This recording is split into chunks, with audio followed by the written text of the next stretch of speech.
Thanks for tuning in. Today, I want to talk about why it's so important for us to reduce the demands on our children during these first few weeks of school, why we might be reluctant to do it, and how to do it successfully. So I'm sure you're experiencing your child goes to school, they come home, maybe they're having some additional meltdowns, maybe they're refusing to eat or brush their teeth. I want you to think about how much change is involved in the beginning of the school year. They go into a building, perhaps it's a new building, perhaps it's the same building but a new classroom. They meet a new teacher, there are new children in the classroom, there are new expectations. And it's exhausting, not only physically exhausting, but your child is spending all of their emotional capital at school, handling these transitions, handling this newness. So it's to be expected that when they come home, they're going to have some difficulty finding the emotional resources to do some of the things that normally they can do easily. So one of the solutions to this is to really just reduce demands during this period. It can be a few weeks, it can be a few days. It's really up to you and your child and how they're processing. But I talk to parents and they tell me that they're afraid to do that. Why? Because they're afraid they're going to set a new precedent.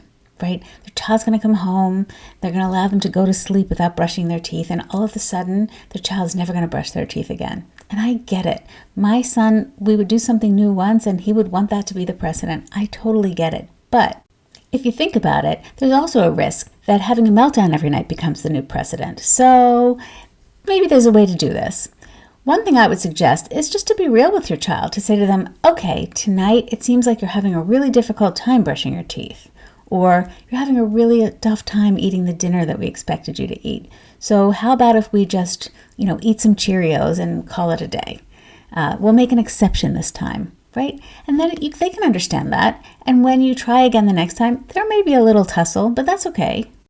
Trust that you'll be able to explain to your child that that was an exception or those days were exceptions, and that now you're going back to your regular activities. And yes, they might fuss a little bit, but not as much as they will fuss if they are in that place of emotional exhaustion. So just keep that in mind.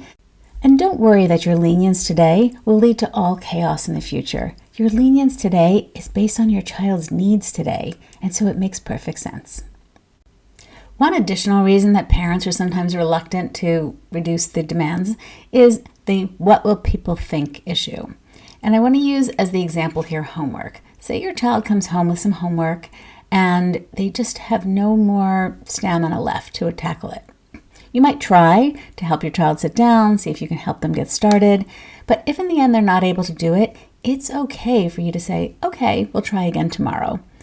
So you might be worried, oh, well, what will the teacher think? What will they think about my child? What will they think about me? They'll think I'm a lazy parent. And what I want to tell you is don't worry so much about that. They're going to think what they're going to think. We don't have control over that.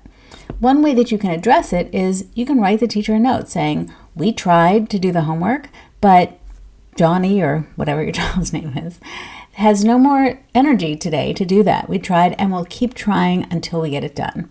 So you're communicating that you are a conscientious parent, you are working to get it done, but you're also communicating that you're not willing to force your child to do it because that doesn't really result in anything beneficial. So I really want you to think about the underlying reason why you might be wanting to force your child to do something versus being a little more lenient on the demand. Before we jump into the recap, I just want to take a moment to introduce myself. I'm Andrea Pollack, and I'm a parenting coach for parents of autistic and neurodiverse children. If you like this kind of content, please be sure to press the like button below and to subscribe. It'll help you get this information more easily, and it'll also help me reach more parents who really need to hear these messages. So thank you in advance for that. Okay, let's jump into the recap. So first, know that during periods of incredible stress and overwhelm, it's really important to be flexible in reducing the demands on our children. Okay, and this applies not only to times like the beginning of school, but other times as well, like holidays. So keep this information in mind for the future as well.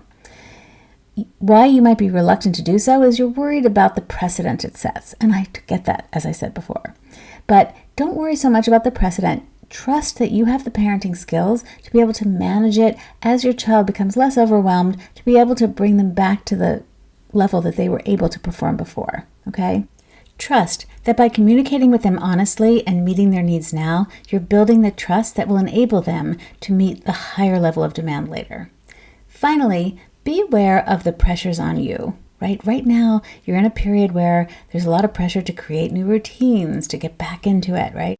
So I want you to be aware of those pressures so you can check in with yourself and make sure that you're not taking action from a place of fear, which can cause you to override your awareness of the current needs, right? Make your decisions based on the current needs and trust that as you move forward, you'll be able to get your child to cooperate with you in every way that you need to. So I hope this was helpful for you. Please let me know in the comments if you have other ideas or if there's something else you'd like me to address. Okay, see you next time.